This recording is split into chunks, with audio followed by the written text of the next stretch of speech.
চুয়াডাঙ্গার জীবননগর উপজেলায় ড্রাগন ও পেয়ারা বাগানের সাথে সাথী ফসল হিসেবে বাণিজ্যিকভাবে স্ট্রবেরি চাষ করে ব্যাপক সফলতা পেয়েছেন দুই উদ্যোক্তা। তাদের সফল উদ্যোগ এখন নজির হয়ে দাঁড়িয়েছে এলাকার অন্যান্য কৃষকদের জন্য। আলহামদুলিল্লাহ, গত বছরও স্ট্রবেরি করছিলাম, খুব ভালো হয়েছিল। এবছরও স্ট্রবেরির রেজাল্ট খুবই ভালো। একটা স্ট্রবেরি বাগানে এসেছি, অনেক বড় বাগানটা, ভিন্ন রকমের স্ট্রবেরি রয়েছে, অনেক ভালো লাগছে দেখতে। স্ট্রবেরিগুলা রঙিন রঙিন স্ট্রবেরি। চুয়াডাঙ্গা জেলার জীবননগর উপজেলার দুই তরুণ উদ্যোক্তা সজল আহমেদ ও রুহুল আমিন রিটন নিজ এলাকায় ড্রাগন ও পেয়ারা ফলের বাগানে সাথী ফসল হিসেবে স্ট্রবেরি চাষ শুরু করেন।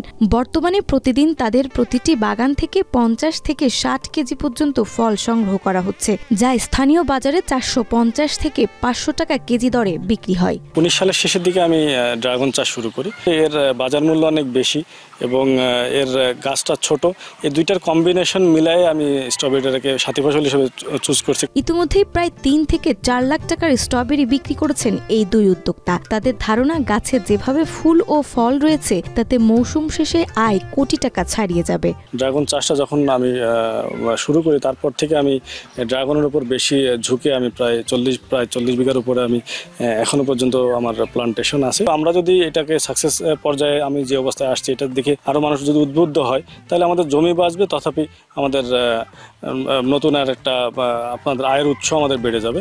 গত বছর রাজশাহী থেকে স্ট্রবেরির চারা সংগ্রহ করে তারা অক্টোবর মাসে রোপণ করেন। 3 মাস পেরোতেই গাছে ফল আসা শুরু হয় এবং এপ্রিল পর্যন্ত ফল সংগ্রহ করা যাবে। পুরো চাষাবাদ হয়েছে সম্পূর্ণ জৈব পদ্ধতিতে। এইসব স্ট্রবেরি ঢাকা, খুলনা, বরিশাল সহ দেশের বিভিন্ন এলাকায় পাইকারি ব্যবসায়ীরা সরাসরি বাগান থেকে সংগ্রহ করছেন।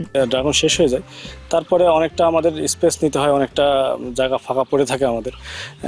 তারপরে এপ্রিলে আবার যখন ড্রাগনের ফ্লাওয়ারিং শুরু হয়, তারপরে ফল।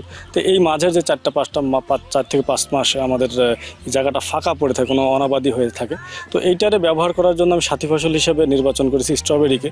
ফলের গুণগত মান ও সৌন্দর্য রক্ষায় গাছের নিচে কচুরিপানা বিছিয়ে দেওয়া হচ্ছে, যাতে ফল মাটির সংস্পর্শে না আসে। স্ট্রবেরির বাগান ঘিরে এখন দর্শনার্থীদের ভিড় লেগেই আছে। বিভিন্ন এলাকা থেকে মানুষ ছুটে আসছেন এই ফসল চাষাবাদ দেখতে।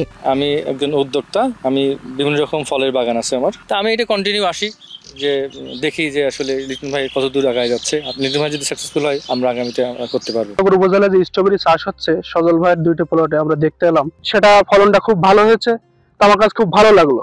উদ্যোক্তারা জানান, জীবননগরের মাটি যে কোনো ফসলের জন্য উপযোগী। সরকারি সহযোগিতা পেলে এই অঞ্চলে স্ট্রবেরির চাষ আরো ব্যাপক হারে বিস্তৃত করা সম্ভব। এই চাষ দেখে কৃষি ভাইরা আরো সব উদ্যোগ নিক, আমাদের মতন শ্রমিক আমরা যেন চলতে পারি, আমরা খেটে মানে খাতে পারি।